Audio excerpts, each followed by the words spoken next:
سرکار نے فرمایا گرمی ہو یا سردی ہو اہتمام سے وضو کرنا۔ گرمی میں جولائی کے مہینے میں باہر 55 ڈگری ٹمپریچر، پانی کا ٹمپریچر بھی 55 ڈگری، وہاں پہ ہاتھ لگانا بڑا مشکل ہوتا ہے۔ سرکار فرماتے ہیں بندہ مومن ہو، بندہ مسلمان ہو اور وہ گرمی سردی کو نہ دیکھے، میرے حکم کو دیکھے، سردی میں بھی اہتمام سے وضو کرے، گرمی میں بھی اہتمام سے وضو کرے۔ سرکار فرماتے ہیں وضو کرتا جائے گا گناہ جھڑتے جائیں گے۔ اللہ، وضو کرتا جائے گا گناہ جھڑتے جائیں گے۔ وضو نماز کا مقدمہ ہے، وضو نماز کا مقدمہ ہے۔ میں تجربے کی بات کر رہا ہوں، اگر بندہ اہتمام سے وضو کرتا ہے اسے نماز بھی اہتمام سے نصیب ہوتی ہے۔ مجھے کوئی ایسا بندہ نہیں ملا جس نے وضو جلدی میں کیا ہو اسے نماز بھی اہتمام سے نصیب ہو جائے۔ آپ کسی بندے کو مسجد میں خشوع خضوع کے ساتھ نماز پڑھتا اگر دیکھیں تو سمجھ لیں اس نے وضو بھی خشوع خضوع کے ساتھ کیا، اس نے وضو بھی اہتمام کے ساتھ کیا۔ وضو پانی سے کرنا شرط ہے، وضو پانی سے کرنا شرط ہے۔ میں نتیجہ دینے لگا ہوں، نکتہ لیں، نکتہ، ہیرا لیں، ہیرا موتی، کیونکہ پانی سے آگ بجھتی ہے، پانی آگ بجھاتا ہے۔ اللہ نے فرمایا پانی سے وضو کرو، جس عضو پہ پانی لگتا جائے گا اللہ اسے دوزخ کی آگ سے محفوظ فرماتا جائے گا۔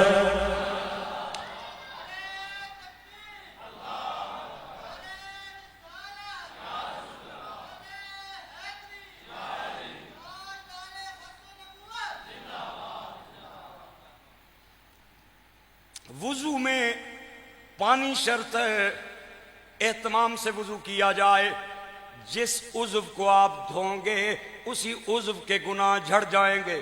ہاتھ دھوئیں گے ہاتھ کے گناہ بہ جائیں گے، منہ دھوئیں گے منہ کے گناہ نکل جائیں گے، مسح کریں گے سر کے گناہ نکل جائیں گے، پاؤں دھوئیں گے پاؤں کے گناہ نکل جائیں گے۔ میرے بھائیو، سرکار کا ایک فرمان، حضور فرماتے ہیں من توضأ فقد احسن الوضو، جس نے وضو کیا اچھے سے وضو کیا، خرجت خطاياه من جسدی، اس کے جسم کے گناہ نکل جائیں گے، حتی من تحت اظفارہ، ناخنوں کے نیچے جو گناہ ہیں اللہ وضو کی برکت سے انہیں بھی نکال دے گا۔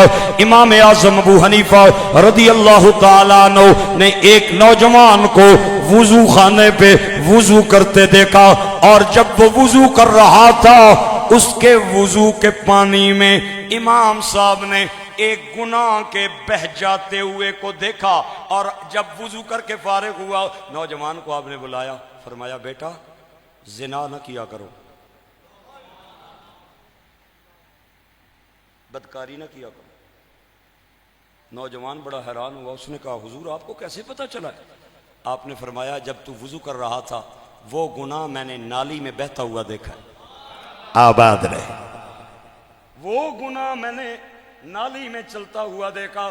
اس نوجوان نے اپنے جرم کا اعتراف کیا، واقعی مجھ سے گناہ ہوا، آئندہ کے بعد معافی چاہتا ہوں، توبہ کرتا ہوں۔ امام اعظم نے اس واقعے کے بعد فتویٰ دیا کہ ہر مومن مسلمان وضو کے پانی سے اپنے کپڑوں کو بچا کے رکھے، کیونکہ اس میں گناہ دھل رہے ہوتے، اور جس میں گناہ کی آمیزش ہو جائے، ملاوٹ ہو جائے۔ امام اعظم ابو حنیفہ نے وضو کا جو مستعمل پانی ہوتا ہے نا، وضو کا مستعمل پانی جو استعمال ہونے کے بعد گرتا ہے، امام اعظم نے اس کے مکروہ ہونے کا فتویٰ اسی لیے دیا کہ وہ مکروہ ہے کیونکہ اس میں گناہ دھل رہے ہیں۔ اللہ اکبر۔ ہمارے مشائخ کا طریقہ تھا، وہ وضو کرتے تھے، وضو کے لیے کپڑے علیحدہ رکھتے تھے، نماز کے لیے کپڑے علیحدہ رکھتے تھے، کیونکہ اللہ کی بارگاہ میں پیشی ہے، جتنا پاک ہو کے پیش ہوں گے اتنا خدا کا قرب نصیب ہوگا، اتنا عبادت میں لذت نصیب ہوگی۔ میرے گرامی قدر احباب، وضو طہارت کا نام ہے، وضو خدا سے قرب کا نام ہے، وضو عبادت کا نام ہے۔ آپ توجہ رکھیں، میں ایک اور فقرہ دینے جا رہا ہوں۔ وضو میں اسی لیے دنیاوی باتیں کرنا منع ہے، کیونکہ وضو عبادت ہے اور عبادت میں دنیا کی باتیں نہیں کی جاتی۔ حضور فرماتے ہیں جس نے وضو کے دوران دنیا کی باتیں کی اس سے خدا رحمت کی چادر ہٹا لیتا ہے۔ وضو پانی سے ہونا شرط ہے۔ وضو کے 4 فرض ہیں۔ پہلا فرض منہ دھونا، دوسرا فرض ہاتھ کو کوہنیوں سمیت دھونا، تیسرا فرض چوتھائی سر کا مسح کرنا، چوتھا فرض پاؤں دھونا۔ کتنے فرض ہیں وضو کے؟ یہ سبق بھی آج تمہیں مل رہا یا نہیں مل رہا؟ ایمان نال دسو کتنے فرض ہیں وضو دے؟ 4 فرض ہیں۔ ایمان نال دسو انہاں چواں نو توڑنا کیوں ضروری ہے جی؟ اور بھی بڑے آزاد۔ علماء فرماتے ہیں کام کاج کے دوران جو اعضاء ننگے رہتے ہیں نا، ننگے، ان کو دھونا ضروری ہے۔ سر ننگا، چہرہ ننگا، ہاتھ ننگے، پاؤں ننگے۔ اللہ نے فرمایا ان 4 کو دھو لو۔ اور خدا کے اس وضو کے حکم میں بھی میرے نبی نے حکمت رکھی ہے، ضرورت بھی پوری کی ہے اور امت کی آسانی کا بھی خیال رکھا ہے۔ یہ بھی ہو سکتا تھا سرکار فرماتے غسل کر کے خدا کی بارگاہ میں پیش ہوں، کیونکہ شہنشاہ کی دربار میں پیش ہونے کا تقاضا تو یہی تھا کہ بندہ غسل کر کے آتا۔ لیکن قربان جاؤں خدا بھی کریم، میرا نبی بھی کریم، خدا بھی رحیم، میرا نبی بھی کریم۔ اللہ فرماتا ہے ان اللہ بالناس لرؤوف الرحیم۔ اور حضور کے لیے فرمایا عزیز علی ما عنتم حریص علیکم بالمؤمنین رؤوف الرحیم۔ سرکار اگر کہتے غسل کرنا ضروری ہے نماز تب پڑھی جائے گی، لیکن نہ میرے آقا نے اپنے غلاموں کی مشقت کا خیال رکھا، امت کی تکلیف کا خیال رکھا، صرف وضو کیا جائے اور 4 اعضاء دھوئے جائیں۔ میرے گرامی قدر احباب ان 4 اعضاء کا دھونا کیوں ضروری ہے؟ علماء کرام نے اس کی وجہ بیان کی ہے۔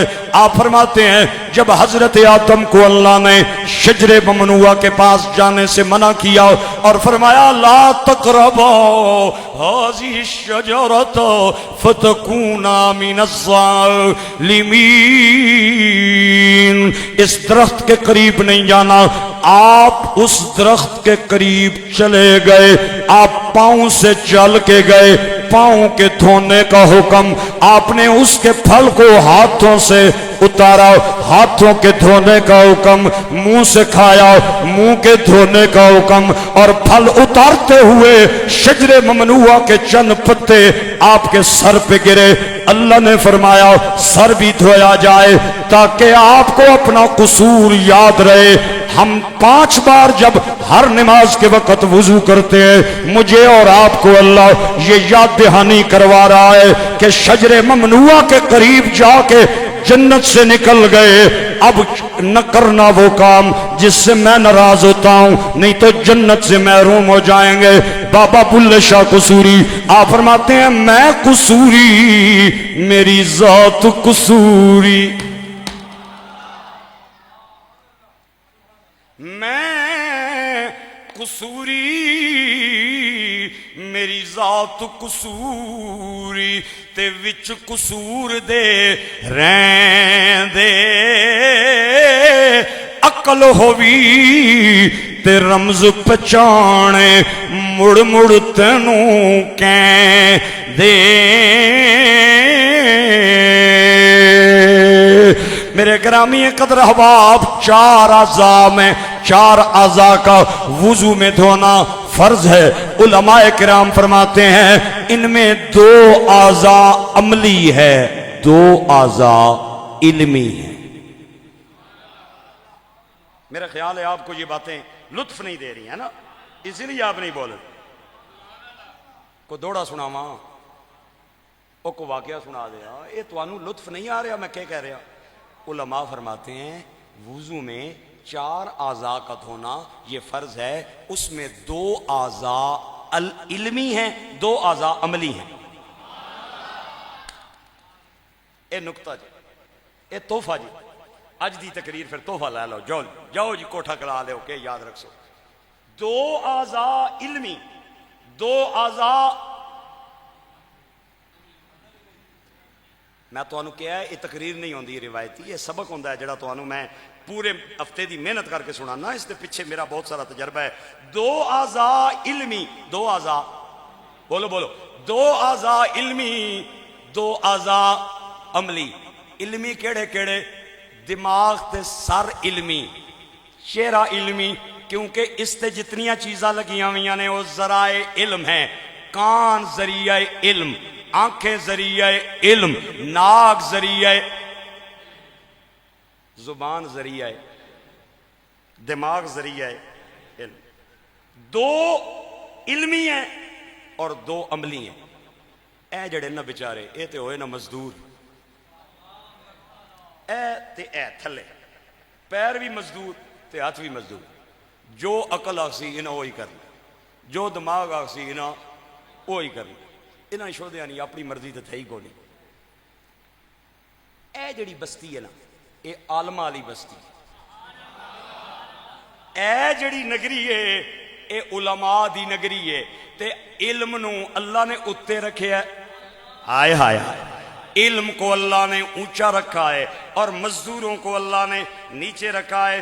یہ درجہ بندی اللہ کریم نے کی ہے۔ میرے گرامی قدر احباب، بہت توجہ چاہتا ہوں، دو اعضاء علمی ہیں، دو اعضاء عملی ہیں، اور سماع کی دین میں بڑی حیثیت ہے، سننے کی بڑی حیثیت ہے۔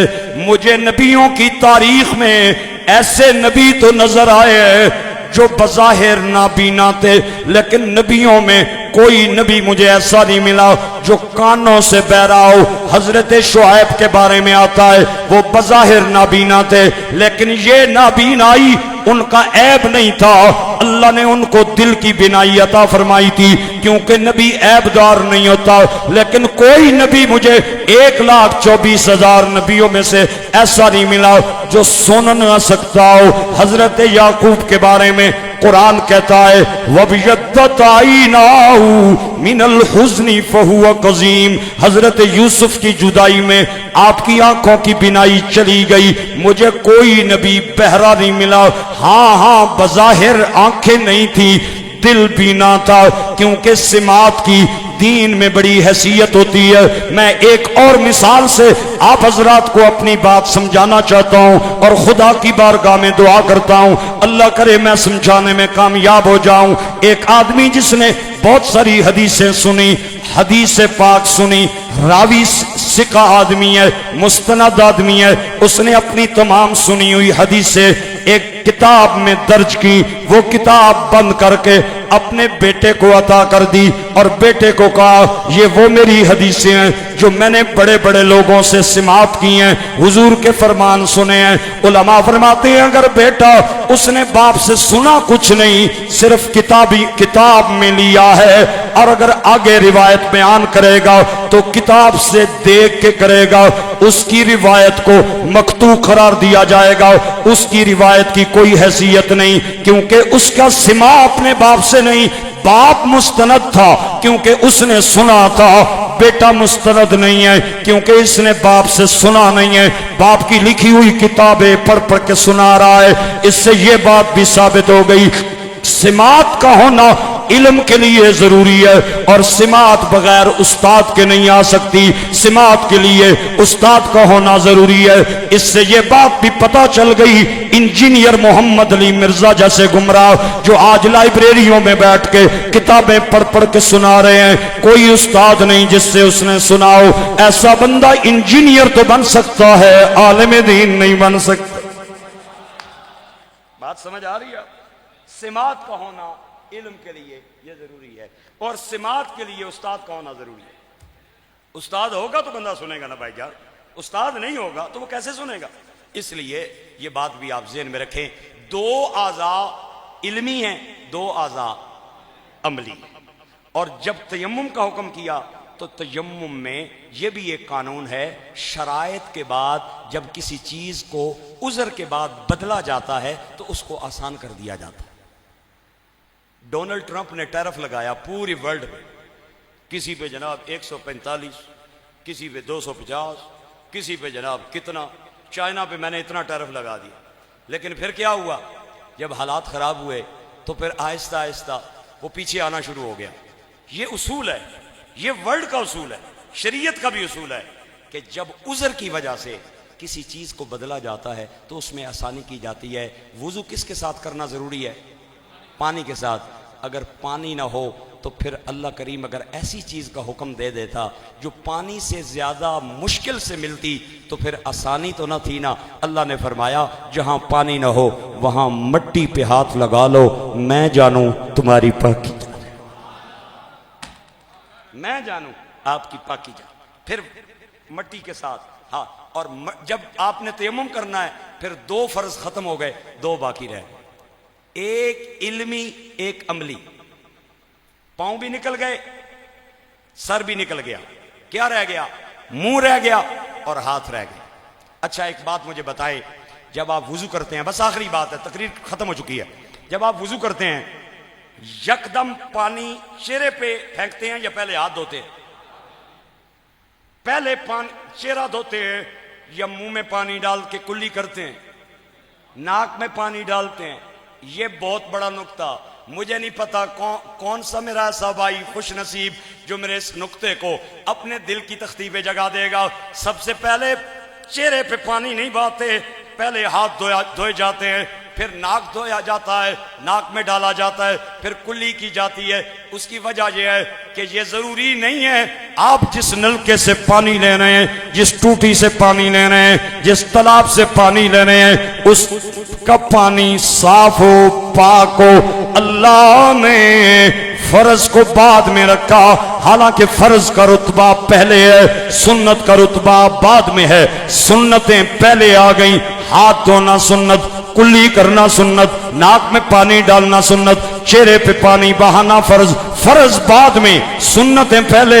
اس کی وجہ علماء کرام نے لکھی ہے، علماء کہتے ہیں یہ ضروری نہیں، آپ جہاں سے پانی لے رہے ہیں پانی پاک ہے، سب سے پہلے ہاتھ دھونے کا حکم۔ جب ہاتھ پہ پانی لے گا تو اس کی رنگت کا پتہ چل جائے گا، جب منہ میں پانی ڈالیں گا اس کے ذائقے کا پتہ چل جائے گا، جب ناک میں پانی ڈالیں گا اس کی بو کا پتہ چل جائے گا۔ پانی کے پاک ہونے کے لیے 3 چیزیں ہونا ضروری ہیں، رنگ ٹھیک ہو، بو ٹھیک ہو، ذائقہ ٹھیک ہو۔ جب تینوں چیزیں ٹھیک ہیں اللہ فرماتا ہے اب آ اور اپنا چہرہ صاف کر اور نماز کے لیے آ۔